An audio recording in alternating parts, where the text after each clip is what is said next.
Pag nakita ko ng mga post sa TikTok ng Filipino or Pinoy breakfast, tapos ano siya, tapsilog, kaya may mga corned beef, bacon, spam, maling hotdog, mga ganyan. Hindi ako nakaka-relate kasi sa bahay namin, hindi naman kinakain namin. Pinakamadalas namin ulamin sa umaga, isda talaga, pritong isda. So, galunggong, dalagang bukid, ganyan, tinapa. Minsan tuyo, lalo na pag may gatas ng kalabaw, sasabong mo sa kanin. Ako, sarap. Tapos, yun, may sawsawang kong kamatis na may patis or bagong. And then maglalaga ka ng gulay, talbos ng kamote, talong, ganyan. Tapos magpiprito kami ng saging na saba. So nagsisinangag din naman pala kami, pero hindi na ako talaga mahilig sa mga silog-silog. And kahit nga ngayon na nag-work na ako, kahit dito ako nakatira sa Singapore, yun pa rin yung kinikrave kong umagahan.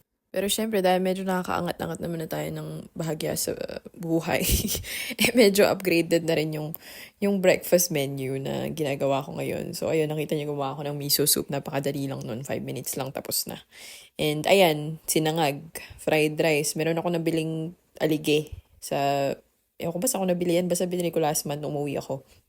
Tapos, sa halip na kamatis na sausawan, sinarsyado ko siya, niligyan ko ng itlog. Siyempre, merong isda, in-air fryer ko na lang siya. Obviously, hindi siya galunggong, pero magkakamag-anak lang naman siguro sila. Tapos ayun, naglaga ako ng okra. Habang hinihintay natin yung okra, magtsaa muna tayo at walang pasok ngayon Labor Day, so marami tayong time. So ayan, nalaga na yung okra, so kakain na tayo. Yan.